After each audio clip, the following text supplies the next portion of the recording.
Kickoff starts now. Onto just Leonard Floyd versus Robert Quinn.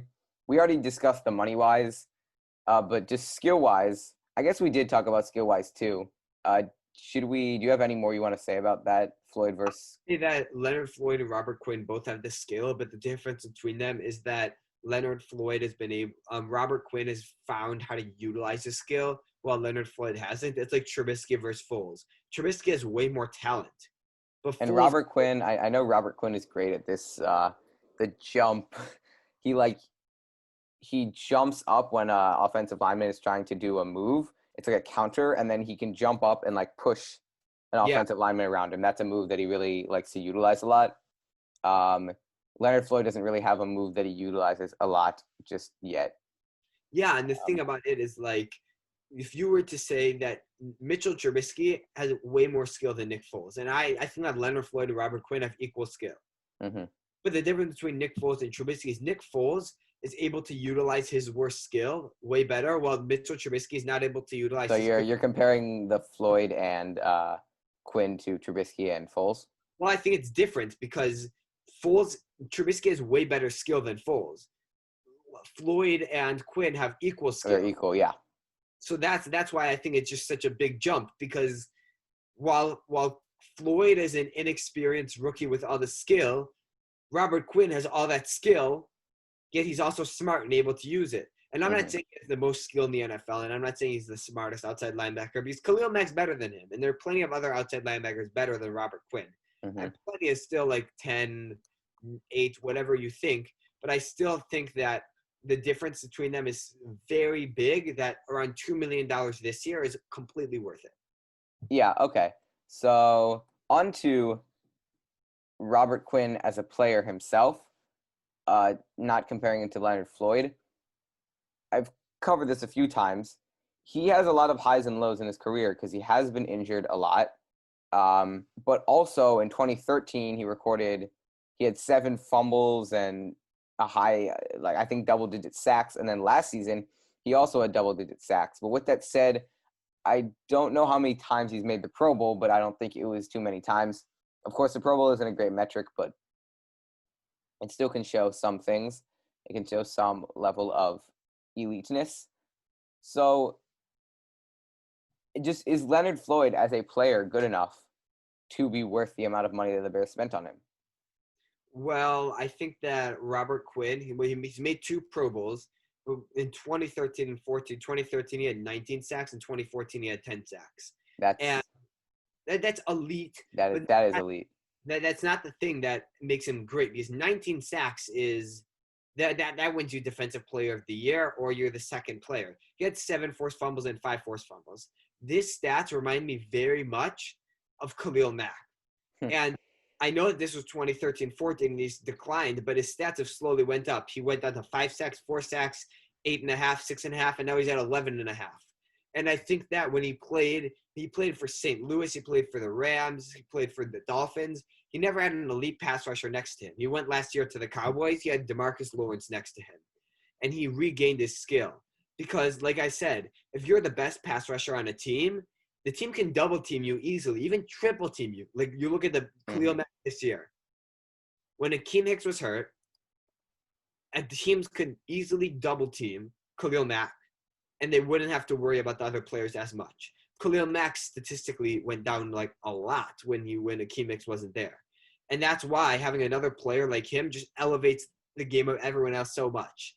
I know this is a hard comparison, but it's like in basketball, if you have like 5 great players on a team, your stats, your points per game, or your amount of points you get per game is going to go down, because you're not going to get unlimited points. But sacks don't occur every play. They occur every 6 or 7 plays.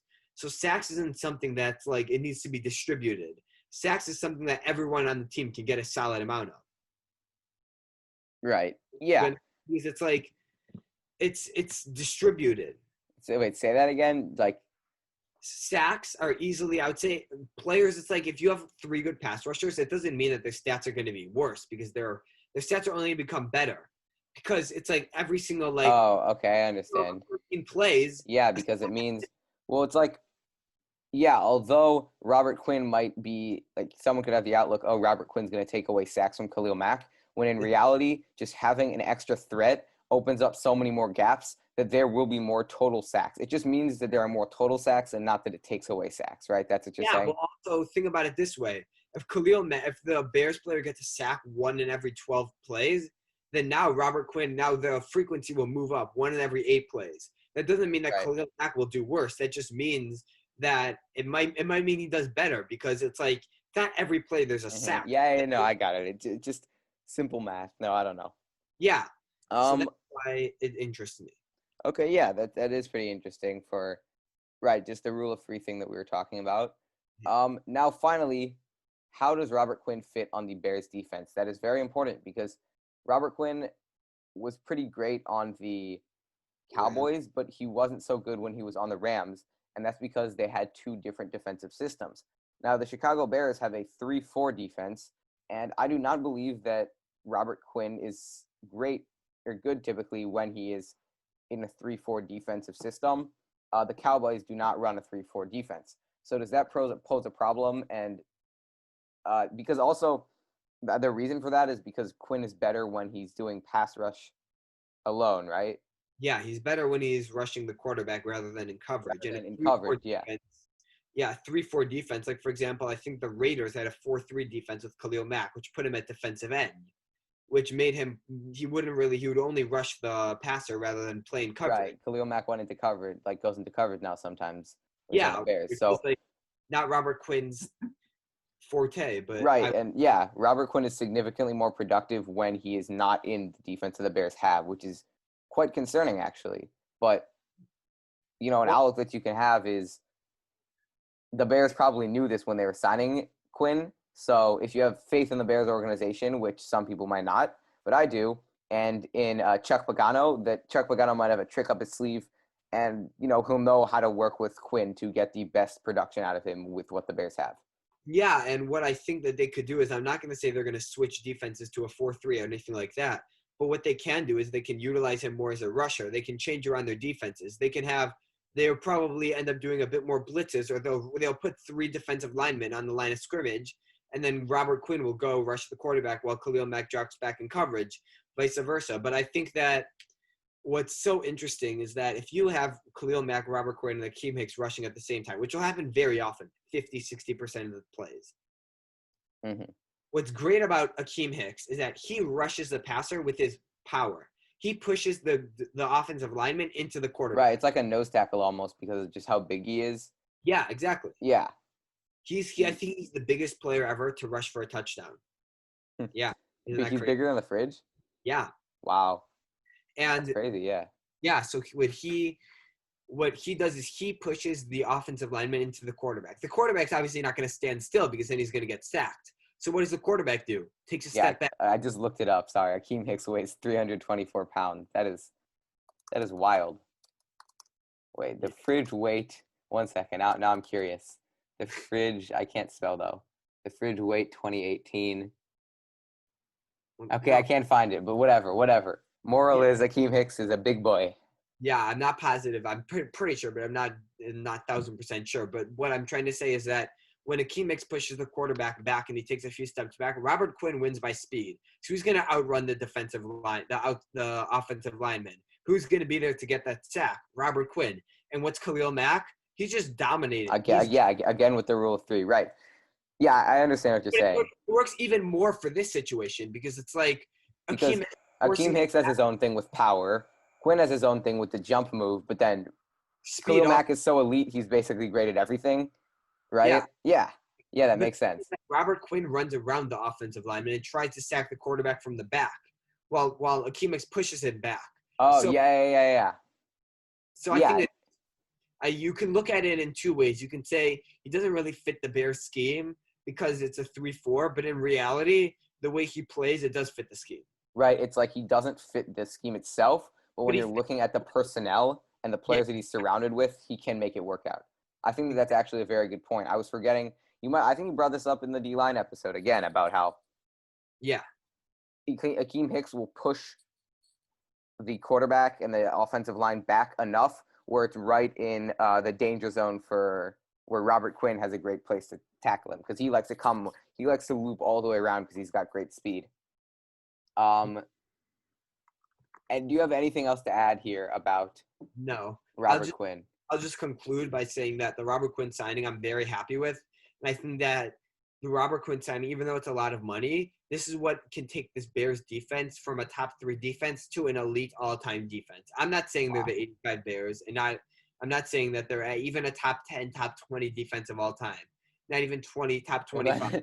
Does it even count as an elite all-time defense if it's like 75th all time? Yeah. Really? I mean, Yeah. I think that's a good defense, but there hasn't even – I don't know. That's a little bit of an overstatement, I think. But still, yes, they can become a very, very good defense. I will say that. And I think that the 2000 PFF, I don't really like to look at Pro Football Focus, but they had the Bears 2018 defense as the second best defense in the whole decade. Not in the whole decade, in the 2010s. So I think that this 2020 defense can be more dominant than the 2018 defense, which is hard to do because they had luck, they had all of this. But I think that even if they're the same amount or just a tiny bit better, that's the difference between an elite defense, like a top 1 defense, and a defense that people will remember. Yeah. That extra star power. Great, but people will vaguely remember the 2018 defense, but if the 2020 defense is a bit better, they will be remembered for a long time. Okay, yeah. My concluding thing about Quinn will be, I think, pretty similar. There's a lot of things that makes fans and experts wary about this signing, about they overpaid him, or at least it still is a lot of money, even if you don't think it was overpaying. They let go of Robert Quinn, which, they let go of Leonard Floyd, which I think most people would say Quinn is better than Floyd, but still, there's some downside to letting go of a player with that potential. And also, he really has been inconsistent throughout his career, and especially considering that he's not his best when he's in this defensive scheme. But with all of that said, that rule of 3 is so dangerous and such an exciting prospect in my mind. I think although there is definitely a downside, the potential for this defense is so insanely high that I think it definitely makes it worth it, just because also considering that Bears offenses are never great, and this year's offense, even if Foles comes in and makes it better, of course, Bears teams are powered by the defense. Yeah. So they're going to need an insane defense, of course, to, make it somewhere far this year. So I do although I will say that there's a lot of risk to this, the rewards gets me excited as a Bears fan. Exactly. And if they're not willing to take that risk in signing a player to a lot of money who's good and can bring this defense to an elite level, they're not going to be contenders. Yeah, I think that is a fair statement. If you enjoyed this episode of From the Den, please remember to subscribe, comment, and like this video. Or, if you're a Packers fan, remember to dislike and leave a nasty comment. Click the links on the screen to access additional content.